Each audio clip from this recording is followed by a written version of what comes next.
Hey, Leafs family, hockey world, what is up? This is the Leafs Convo. It's NJ with you. I'm so glad that we're collabing for another podcast because the next 30 minutes ahead are going to be so much fun. Mike Augello is standing by. He's going to jump on the episode to tackle your Leafs Marlies related questions as part of Mike's mailbag. Our first go round of the segment was incredible. We know this go round is going to be just as good, if not better. Plus Stars Marlies Game 6 at Ricoh Coliseum. If Toronto wins, they'll clinch the Calder Cup championship. Wouldn't that be nice? I say plan the celebration, plan the parade route. Mike is taking a more conservative approach. What else is new? Plus, Mike's latest at hockeybuzz.com, burning up right now. He lists out the players who he believes could be or should be traded to bring back even better players to help the Maple Leafs inch closer to their ultimate goal of winning a Stanley Cup. The Maple Leafs trade bait article up for discussion in this podcast. Plus, let's get it straight. Do the Maple Leafs have enough money this summer to sign John Tavares as a free agent? Oh, I can't wait for this podcast to begin. So let's do it. Mike's ready to go. I'm ready to go. You're ready to go. Let's pod. The Leafs Convo starts now.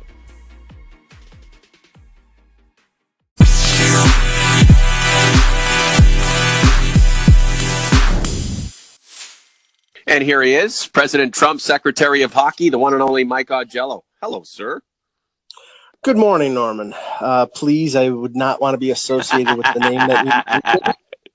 Are we allowed to be friends after Trump's little hissy fit in Well, actually, a writer friend of mine had something pretty humorous to say. He's like, the city of Toronto has a chance to win its first professional hockey championship in 51 years, and I will probably be prevented from covering it by the Canadian Customs, who will not let Americans pass the border. You have a Tim Hortons in Buffalo, don't you? Yeah, like every other block there is. Well, bring them a couple double-doubles. That'll get you in. Yeah, I'm sure.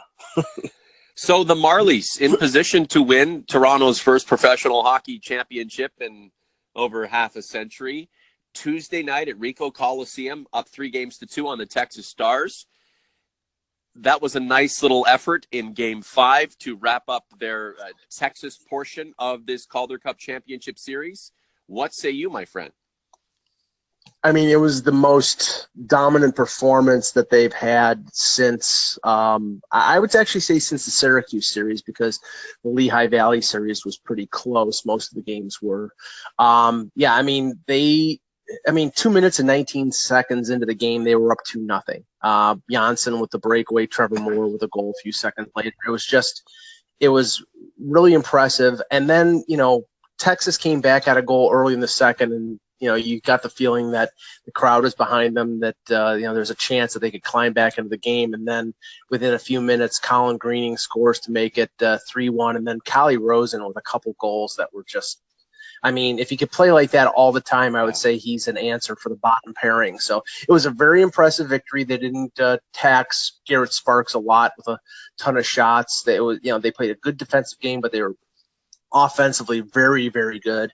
And now they have two opportunities to finish it out on home ice, where they've only lost once all playoffs. Well, the ball is in their court, to use a basketball metaphor, and it's a situation where they can just kind of put this thing to bed. Mike McKenna peppered in Game 5, and you have to believe not only is he somewhat demoralized from the effort that he put forth and the shellacking he took, but possibly the team as a whole coming back to Toronto, having to win 2 in a row here, which you would think would be on paper almost a gargantuan, if not impossible feat. I'm not saying plan out the parade route just yet, Mike, but Sheldon Keefe's guys have to know that Tuesday night after around 11:30 should be a nice little party around Ricoh. Well, cautionary tale, and I believe I'm correct here, but I'll double check to and correct myself in a future convo if I'm wrong. But when the two teams played, and these are different teams, different players, but when the two teams played in 2014 and met for the Western Conference Final, I believe the Marlies went to Texas down 3-2. They won Game 6 and then lost Game 7 at home. So I'm sure Sheldon Keefe is telling these guys, don't celebrate yet. Sure. Put the pedal to the metal. If they play like they did 5, then I don't think they have anything to worry about. But they are young. They are young players, and sometimes they can get a bit overwhelmed at a situation like this. So, it hopefully for Leaf fans who would be encouraged by a Marlies Calder Cup victory, it'll be celebration on Tuesday. But if not, then it'll be Game 7 and fingernails on Thursday. Yeah. Let's hope it doesn't get to that, Mike. For as much as these guys do want to close it up, let's not forget it's been a long season. And I'm sure a lot of these young cats would like to go see their parents, maybe travel home, get out on a boat, do some fishing, do some traveling, and it's all well-deserved, especially if they can win this Calder Cup. Remember, the place is going to be packed with fans, brass, scouts. This is not only an opportunity to, etch your name on the Calder Cup and win yourself a professional championship, but one last opportunity before summer camps and before everybody goes their separate ways to make an impression on Kyle Dubas and the Leafs brass. And why not go out in style, make a great impression, win that cup, get Leaf fans humming towards July 1st, celebrating a championship. I agreed. I mean, I'm sure a lot of them are looking forward to a little bit of a break, but you know as well as I do with hockey players in the modern era, the break will probably be 2 or 3 weeks, and then they'll be back on the ice training and getting ready for the next season. And a lot of players on the Marlies, I mean, more than any other year with the ascension of Kyle Dubas from assistant GM and GM of the Marlies to the GM of the Leafs, there's opportunity here when it comes to, I would say, more than a few Marlies, not only the Grundstroms and the Almiro Altonens and Andreas Janssen, but guys like, Trevor Moore has played on a fourth line. I think he's fourth in the AHL in points in the playoffs. So, I mean, I think he's entered the conversation. I think a guy like Mason Marchment in the future, maybe a year or two down the road, could be a fourth liner in the NHL. There's a number of players on this team that have put themselves in the pipeline for the Leafs going forward.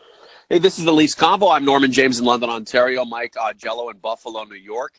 A little bit later in this podcast, we'll do the second round of the Mike's Mailbag segment, which went off without a hitch in our maiden voyage and has been quite popular in terms of the views and hits and interest on social media, as well as our YouTube page. Hashtag Ask Mike, hashtag Mike's Mailbag. If you want to ask a question of Mike through the YouTube chat function, bold, hashtag Ask Mike, all caps, so I can see it. I get all the notifications right to my device. So when I see that you have a question for Mike, I will flag it, and then I'll make sure to add your question into a future edition of Mike's Mailbag. So for HockeyBuzz.com, Mike, you do incredible work.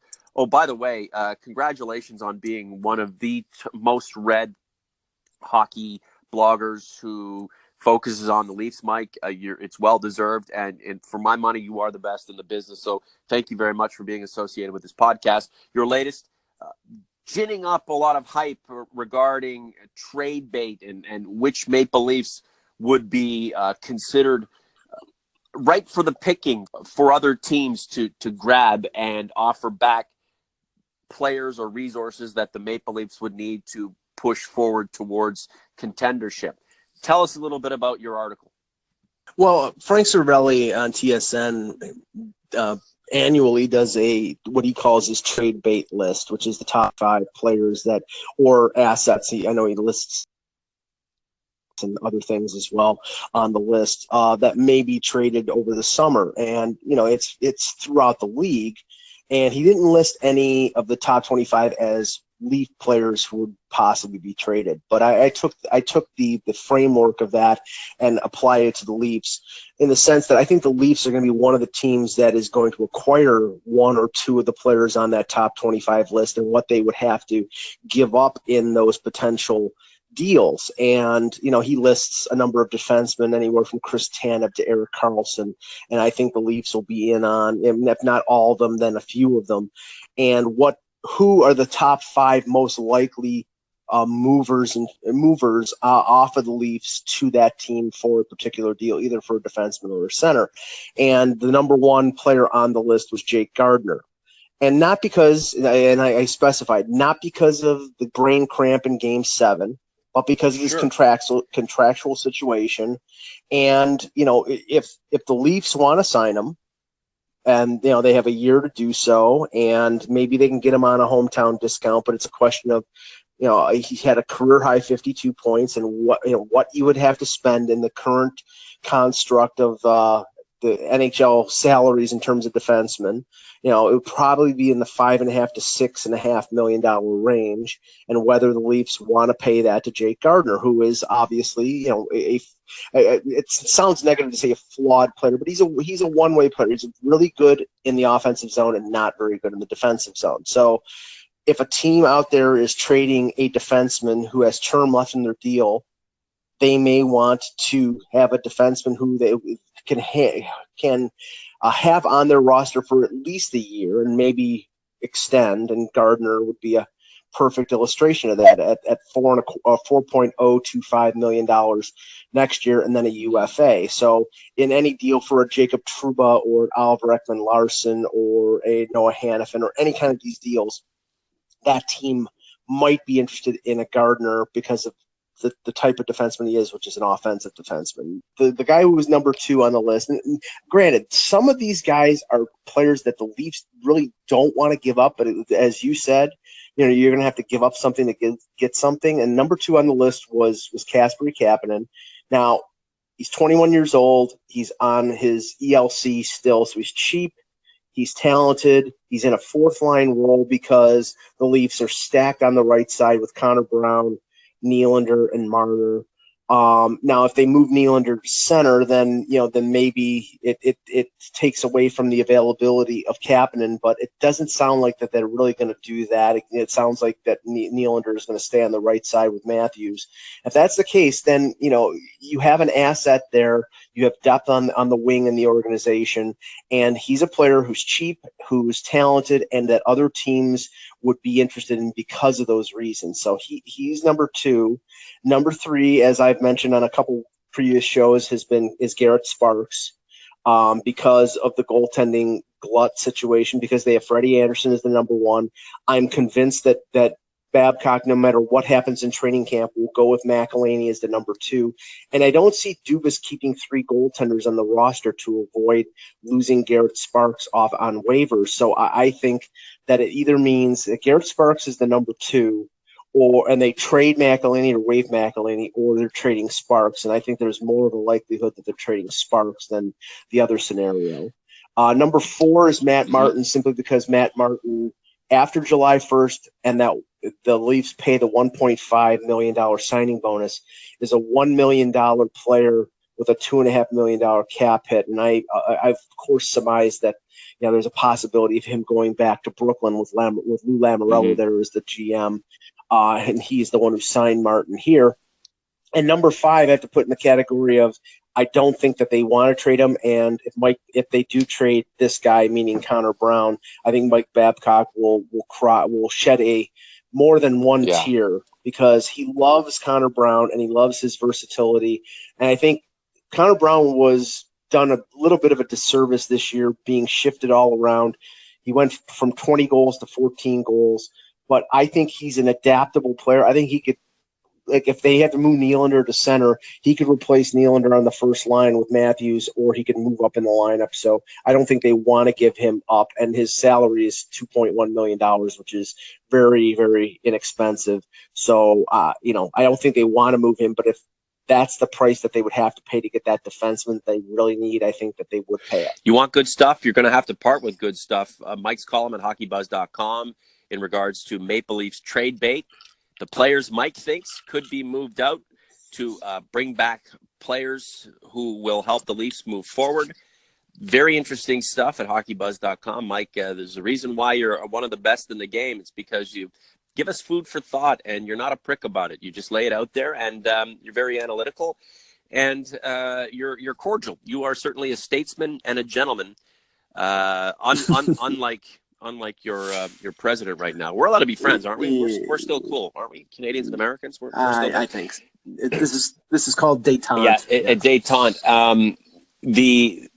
The picture I'm referring to on Twitter very interesting from the G7 summit with Trump sitting at the seat. He's got Mike Babcock's head superimposed on there. Kadri's there, Nylander, Marner, Matthews, and Kyle Dubas looking straight at Babcock.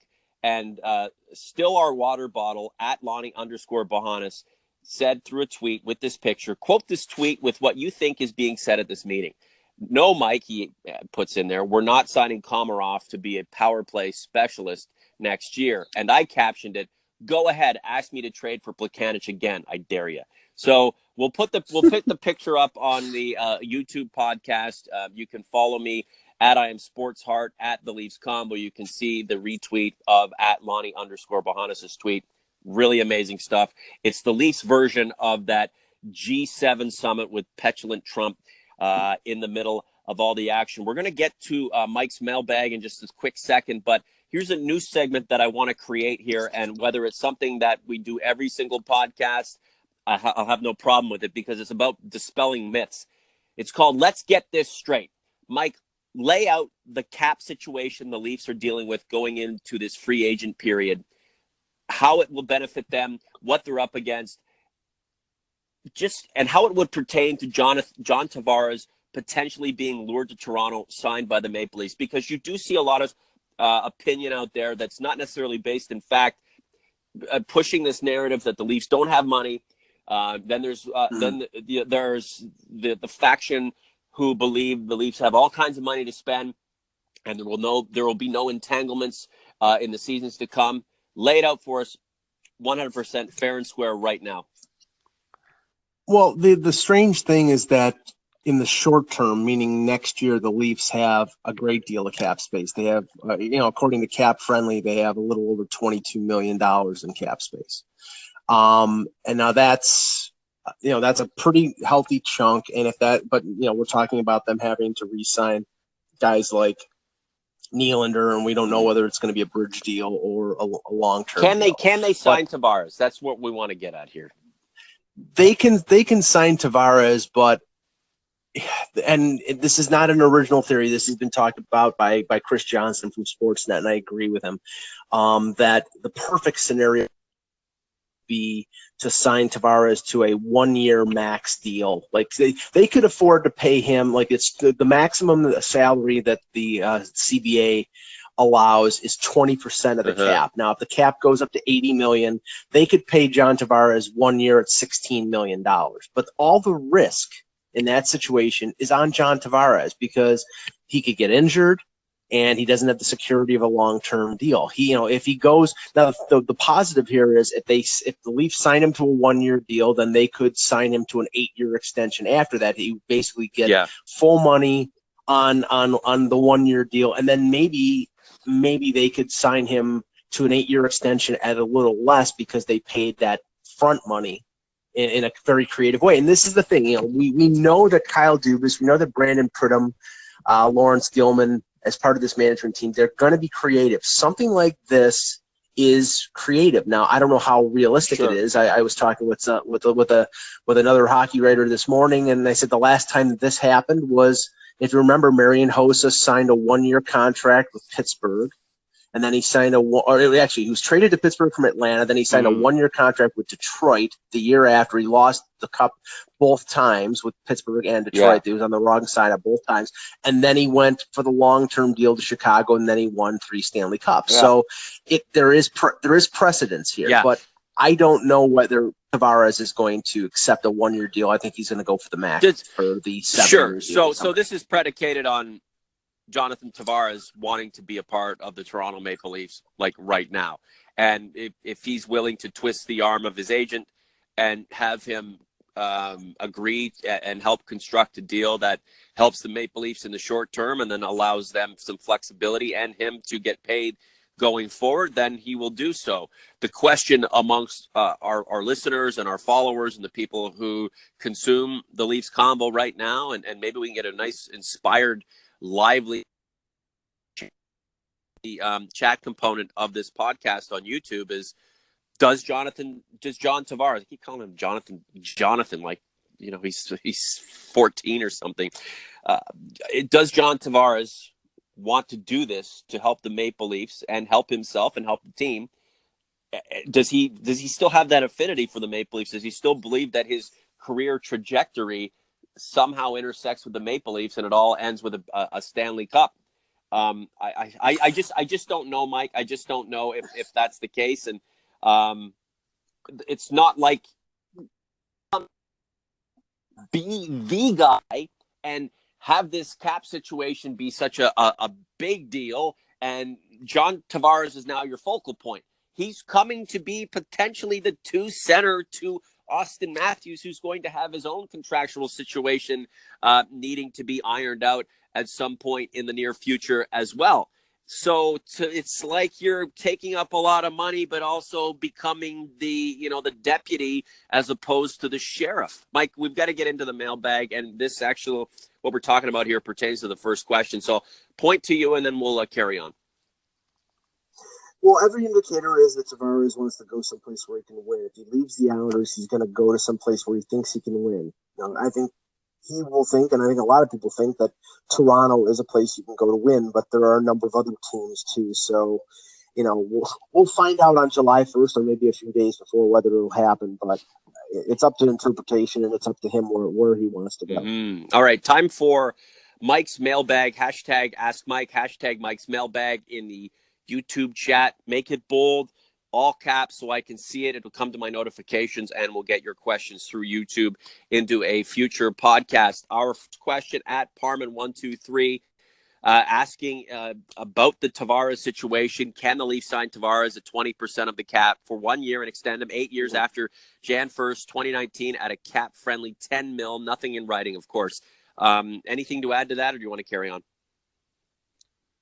I think it's plausible, but I think even if they sign him at $10 million for an 8-year deal, it's going to mean down the line that the Leafs are going to have to make a decision on one of the big three. Yeah. They can sign Matthews. They can pay him what he deserves, which is a lot. They can sign Marner, but I don't think they can sign Marner, Matthews, and Nylander. They'll have to make a decision, and probably of the three, Nylander is the one who I would think move, but you don't know. Apologies for the audio difficulties and troubles that we're having. We're working to sort these things out, and trust me, as time goes on, this podcast is going to evolve into a superpower, and it's going to be technologically right up to speed along with that superpower status. So bear with us, folks. We are certainly in the growth mode, and it's all because of you. I honestly think Mitch Marner could be a Leaf for life. I don't see him. The city loves him. He is the city. He is the epitome of a natural ability in this game. I see him outlasting Nylander 100% and potentially even outlasting an Austin Matthews. He's the heartbeat of the team, in my opinion. And there's definitely some favoritism on my part being shown here because I know the kid. He's a wonderful guy. He's an incredible player. And you saw what he did in the playoffs, Mike. I mean, the guy's he's 5 foot nothing, and he weighs nothing. And you saw what he did in the playoffs. He could take over games. He's just incredible. I just don't see Mitch Marner going anywhere. And I hope they can all stick together, but I doubt the band will be kept intact in order to win the Stanley Cup. Someone may have to go, and I can see it being Gardiner. I can see it being Nylander, but don't kill me. I care more about the team than I do about these players individually. A couple more questions before we go. At Benny_Rumble. What would you offer JVR to keep his annual 25-plus goals around? If you don't want to keep him, who do you see filling his spot next year? Let's keep these answers quick, Mike, so we can wrap it up. I think the only way the Leafs sign a JVR is on a short-term deal, which would probably be 3 or 4 years at say $5 million, and I don't think he's going to take that because he has the opportunity to sign for 7 years at probably $6 million per. So the Leafs may make a courtesy offer, but I don't think it's going to happen. And as for who will replace him, maybe Andreas Janssen. I mean, it's a different type of player. I mean, but he's a left winger with the dynamic speed and scoring ability. And we've seen him in a fourth line situation, but he could be moved up into a top 9 role. And I think he has the ability to score 20 goals as a rookie. Hey, what's Lonnie Bahanis up to? At Steel Saint 03 with the 25th pick, do you see the Leafs selecting a center/winger or D-man, Akil Thomas and Isaac Lundstrom have both been projected to go between 20 to 25. Have you heard about either player? Real quick, Mike. At the combine, the Leafs talked to almost every center that could be drafted in the first round. I think they're either going center. I think that's the focus. Not wing. They're not going to go wing. It's either center or defense. But I think the best available player at either of those two positions. I know of those players. I don't know whether the Leafs are specifically interested in them, but I think that, I know that they're targeting center, but I continue to say they could very easily trade that. Okay. Can Connor Brown develop into an offensive force to be reckoned with for the Leafs? Hashtag TML Talk. This comes from @Eli362. I don't know about offensive force, but he scored 20 goals as a rookie, and he played, I'd say half the season with Matthews. If he plays with Matthews or if he plays with Kadri, I think his numbers will go up. I think he tops out at maybe a 25 goal score, but that you can't sneeze at that. That's good. Yeah. So I'll take as many Connor Browns as I can get my hands on. Sure, he's a puck retriever. Love him. You know what? He was a guest on the Convo a couple of years ago when he was still dominating at the AHL level. Remember, he was the first dominant Connor with the Erie Otters. He won a scoring title. He won that scoring title with the Otters and was that dominant first round of the Connor historic lore in beautiful Erie, Pennsylvania, and then some kid named Connor McDavid stole his thunder. I don't know. What is he up to now? Is he playing in the Southern Quebec League somewhere? I have no idea. Yeah, I know. And finally, at Troy W. Music, regarding the upcoming expansion draft, does a pending RFA need to be protected? Using Nylander as an example, if he signed a bridge deal that expires by the expansion draft, could he potentially be retained without being protected? How or will the draft affect upcoming contracts? Yes, he has to be protected, and if the rules stay the same, which they would for Seattle. Remember, Seattle or Las Vegas had access to negotiate with RFAs prior to other NHL teams. So they had a window before July 1st to be able to talk to RFAs because they had a wide open roster. So I can't remember if they signed anybody, but they had the ability to talk to them. So I would say, first of all, Nylander is going to be protected. But second of all, if he signs a bridge, it's probably going to be a 3-year bridge for that reason. And the thing is, they still have a year before he becomes an unrestricted free agent with a 3-year deal. So I think that's the direction they'll go. There's a reason you're the best, and you just proved it. Mike Augello, thanks a lot. We'll talk soon. Thanks, Norman.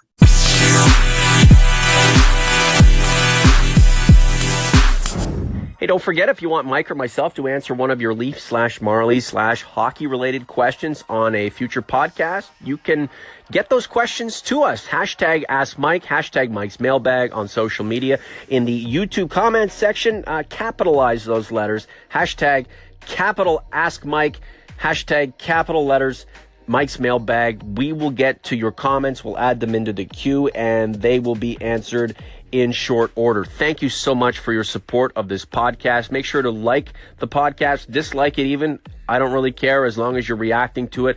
Also, if you're listening and you're not so sure about this podcast and whether you want to commit to us, just do it. Just do it. You commit to us, we'll commit to you. We're steamrolling. We're barreling towards July 1st. All the hype around free agency and John Tavares, we have got you covered and then some. For Mike Augello, I'm Norman James. Thanks again. We'll talk to you on the next Leafs Convo. Peace.